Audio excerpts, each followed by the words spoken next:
nuestro querido amigo Mario Pazmiño, coronel Mario Pazmiño, experto en seguridad de I-90. O sea, gracias por estar en I-99, gracias por estar en el programa Diálogo, mi querido Mario. Va a comenzar esta entrevista Andrea González. Luego seguimos quien le habla, Ramiro y Bolívar Enrique San Martín. Es por teléfono. Ok, estamos esperando que se conecte. ¿Ya está Mario? Está conectado. Mario, buenos días. Estamos en línea. Hola. A ver si el general Pazmiño, porque parece que se nos cayó la llamada, pero reiterando, son las lluvias, son las lluvias. Sí.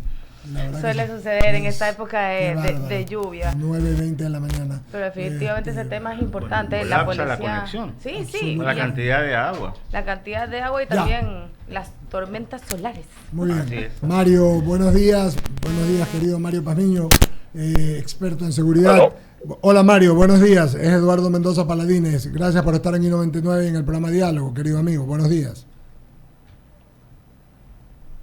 Lo escuché ahorita. A ver. Como que viene. Me dice cuando esté, por favor. A ver si ahí, Mario. Al coronel Pazmiño. Entonces pásenme la. Sí, vamos a hacer algo que no es muy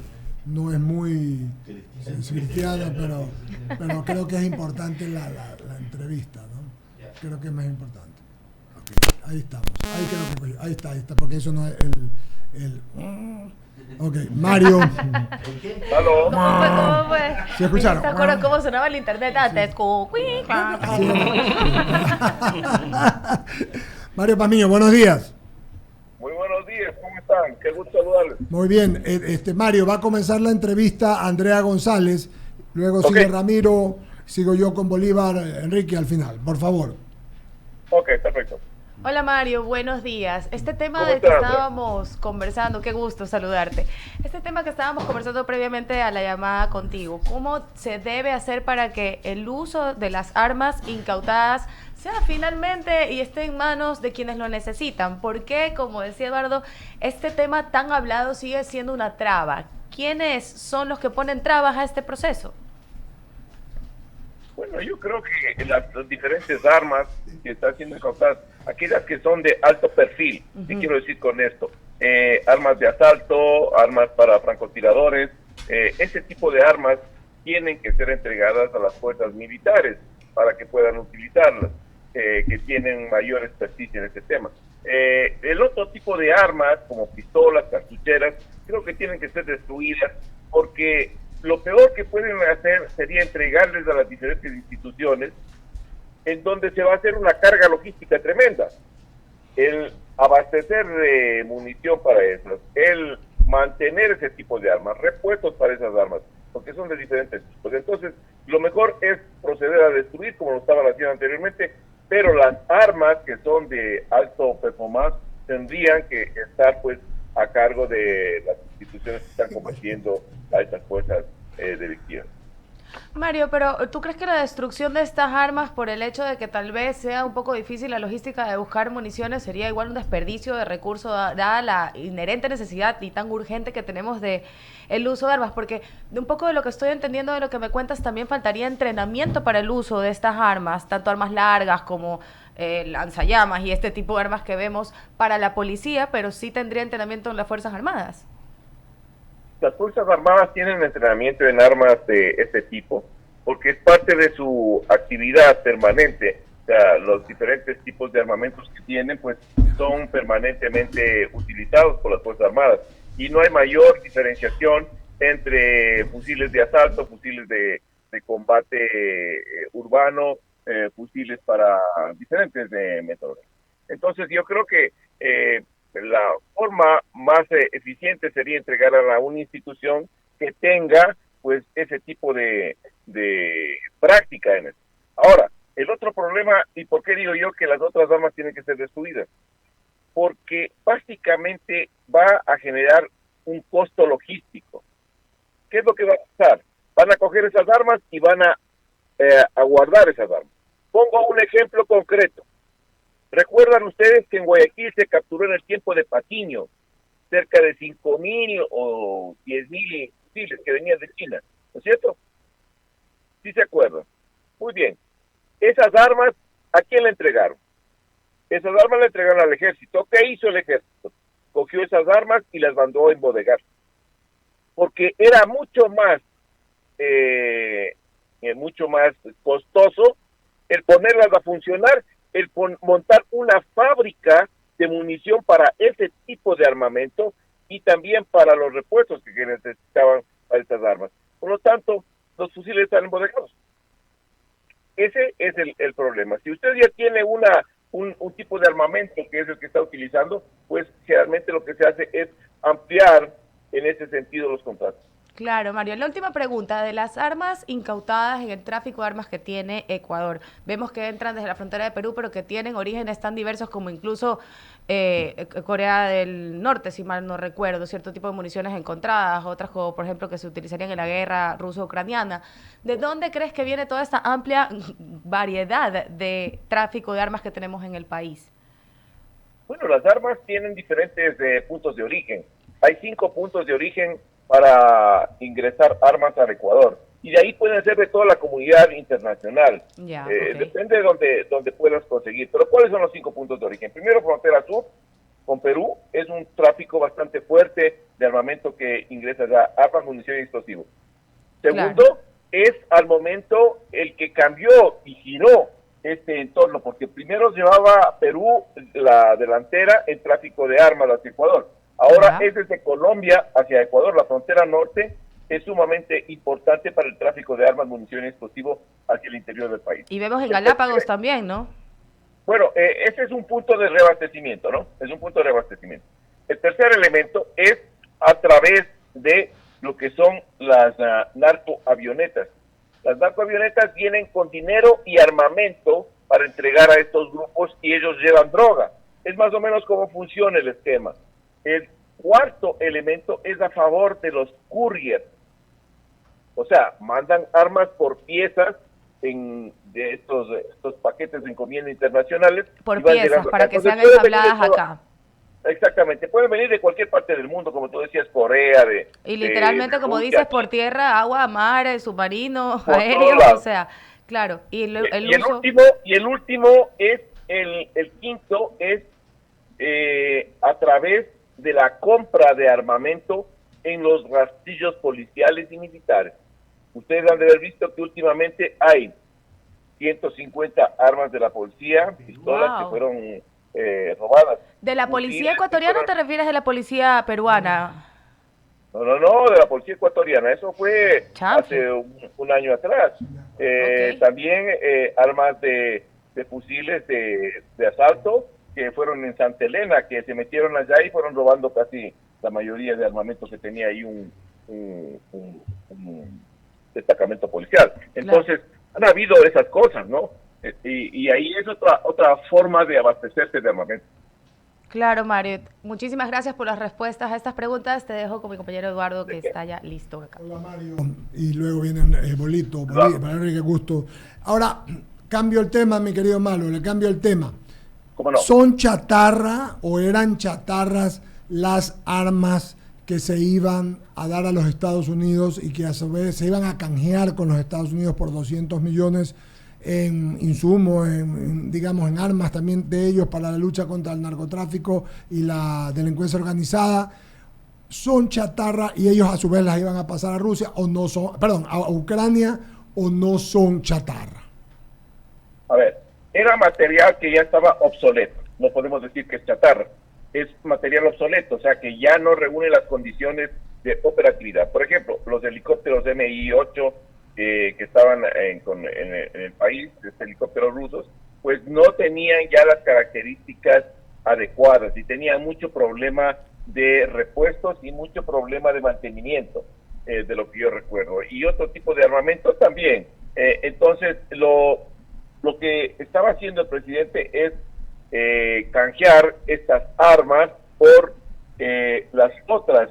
Sin embargo, al enterarse, de lo que yo entiendo, de que van a ser utilizadas en la guerra o van a ser entregadas a Ucrania para el combate a Rusia, pues y luego de las sanciones que posiblemente comenzó Rusia ya a imponer al Estado ecuatoriano, se dieron cuenta que la mejor estrategia es no entregar las armas esas de ahí y más bien pues recibir el apoyo internacional, en este caso americano, para los Black Hawk y los otros tipos de armamentos que van a recibir.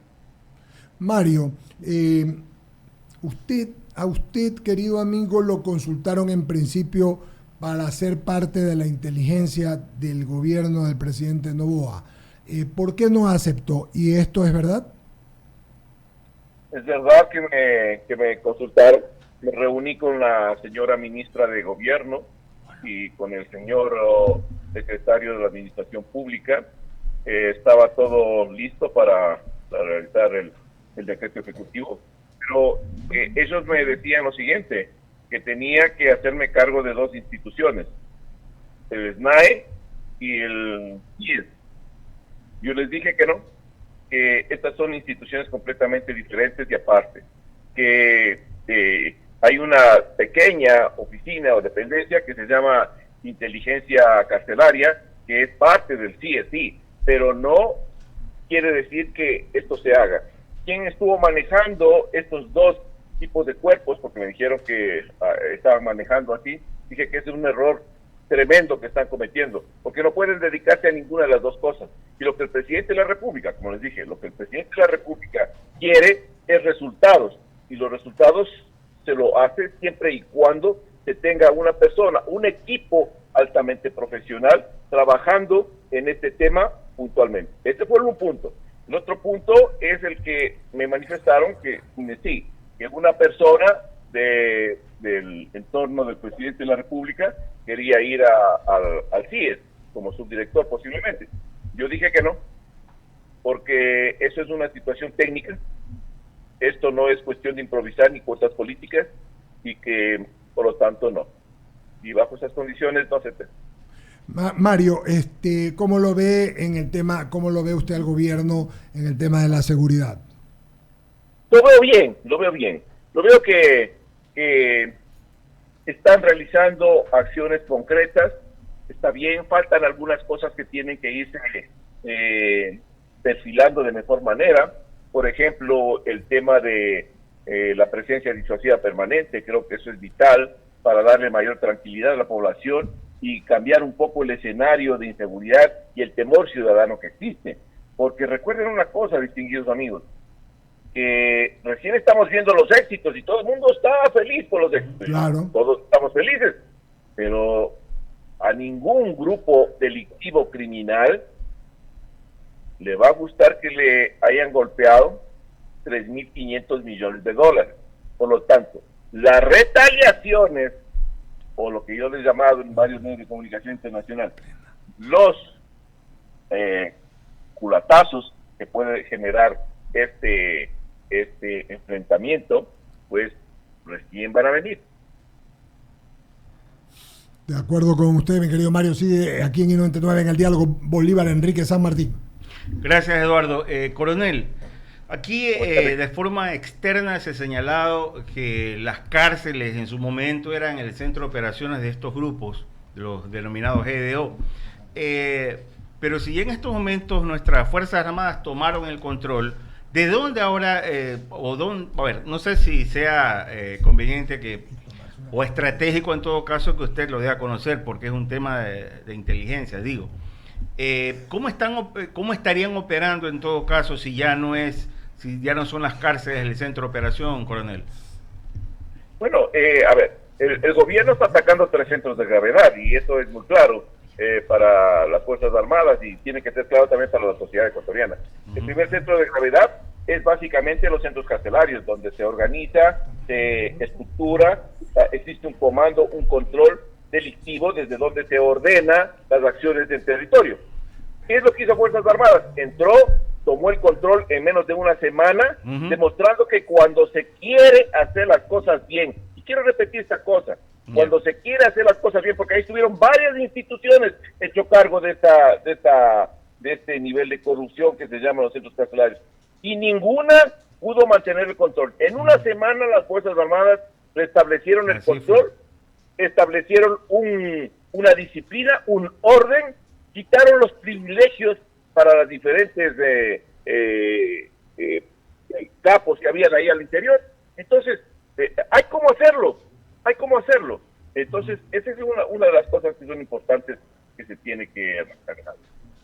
Otra cosa que es interesante es que no se puede, al momento, pensar, o vamos a ver qué es lo que va a pasar, si es que el Estado como tal tiene que entregar ya, después del estado de excepción, tiene que entregar ya el control de las cárceles al SNAE. Señores, sería el peor error que pueden cometer. ¿Y por qué sería el peor error que pueden cometer? Porque van a entregar al mismo equipo de corruptos que estaba metido ahí. Por lo tanto, mi propuesta es diferente al gobierno. Tienen que sacar a todas estas personas, liquidarlos, llamar una nueva convocatoria y formar nuevos guías penitenciarios con este tipo de formación internacional, con protocolos internacionales y ponerlos a trabajar ahí. Pero antes de eso se tiene que hacer una cosa. Se tiene que judicializar, y quiero recalcar ese término, se tiene que judicializar aquellos pésimos funcionarios, aquellos que permitieron que se den todas estas cosas. A cada uno de esos directores que facilitaron que existan villas, suites presidenciales atrás de la cocina, para ser más específico. Y ahora cada uno de ellos dice, no, vea, eso no es tiempo mío, eso no sé. No, señores, aquí no hay que quitarse de responsabilidades. Aquí hay que aceptar las responsabilidades, y esas responsabilidades implican acciones penales, porque desde ahí se hacían un sinnúmero de cosas y desde ahí se estaban cometiendo ilícitos. De acuerdo, coronel, y muy claro y preciso como siempre. Gracias, coronel Mario Pazmiño. Eduardo. Le mandamos un abrazo y seguiremos conversando. Gracias como siempre por contestar y decirnos las cosas que mucha gente no quiere decir. Mario Pazmiño, experto en seguridad. Un abrazo, gracias por estar en I99 en el diálogo. Un abrazo. Pagamos corte, ya está aquí, esperando, calentando.